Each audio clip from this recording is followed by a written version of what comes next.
Mabuhay ka na! Hala! Si Bebang! Umiyak na naman! Bebang! Bakit ka umiyak? Ano nangyari? Princess! Yung anak ni Shadow! Hindi na huminga! Patingin ako! Ayun siya! Naku! Kawawa naman siya! Sobrang late niya! Siguro, natagalan siya ng mama niya! Mabuti na lang, buhay pa yung mga kapatid niyang apat. Hindi sila namatay. Bebang, anong gagawin mo sa patay na kuting? Itatapon mo ba? Hindi pwede, Princess, no? Masama yun. Dapat ilibing natin siya ng maayos. O sige, ilibing natin si Kuting. Gawa tayo ng puntod niya. Kukuha muna ako ng karton para may lagayan siya. Kuting-kuting, kawawa ka naman. Princess, dito natin ilagay si Kuting sa box para may kabaong siya. Kunin mo na siya, Bebang, bago pa siya bumaho. Shadow, nagpaalam ka na sa anak mo. Hindi mo na siya makikita. Kawawa naman, pati yung mama niya, umiiyak din. Kuting, dito ka na sa loob ng kabaong mo, ha? Huwag mo kaming mumultuhin.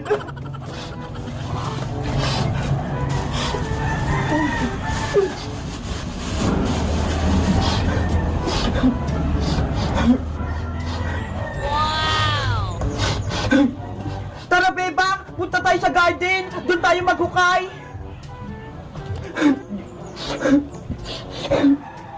Oh no! Bebang! Princess! Saan kayo pupunta? Iska! Ililibing namin si Kuting kasi patay na siya! Hala! Kawawa naman! Baby pa siya, diba? Tara, Iska! Sumama ka sa amin! Makipaglibing ka rin! Sige!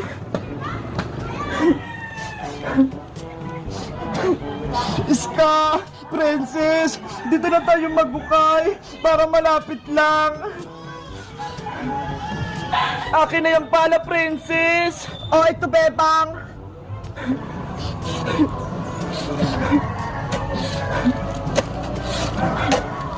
Saan kaya pupunta yung alaga nating pusa pati aso kapag namatay sila?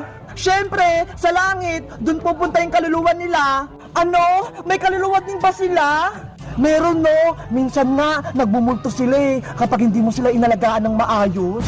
Naku! Nakakatakot din naman pala! Princess, Iska, okay na ba itong nahukay ko?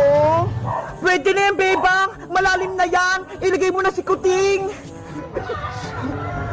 Si Kuting ko! Paalam na! Mamimiss kita!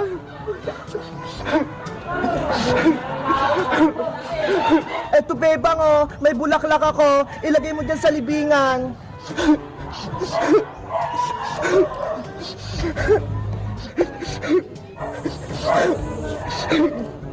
Babay na, Kuting. Rest in peace.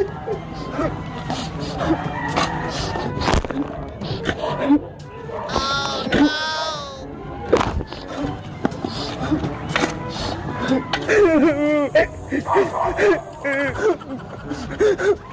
Kuting, eto na yung krus mo para may palatandaan kami kapag bumisita kami sa'yo.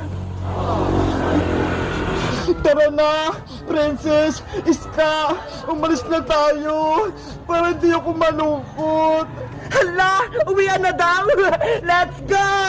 Tara na, pumunta na tayo sa bahay nila, Bebang. Kakain na tayo. Hoy, Princess, walang pagkain, oh. Hindi naman kami nagluto. Ano ba yan? Akala ko may pagkain. Nakipaglibing pa naman ako. Si Princess talaga, gutumin. Akala niyo may pagkain. Gutom na ako eh. Sana hindi na lang ako pumunta rito. Guys, namatay na rin ba kayo ng aso o pusa? Nilibing nyo rin ba sila? Mag-comment lang kayo. Bye-bye!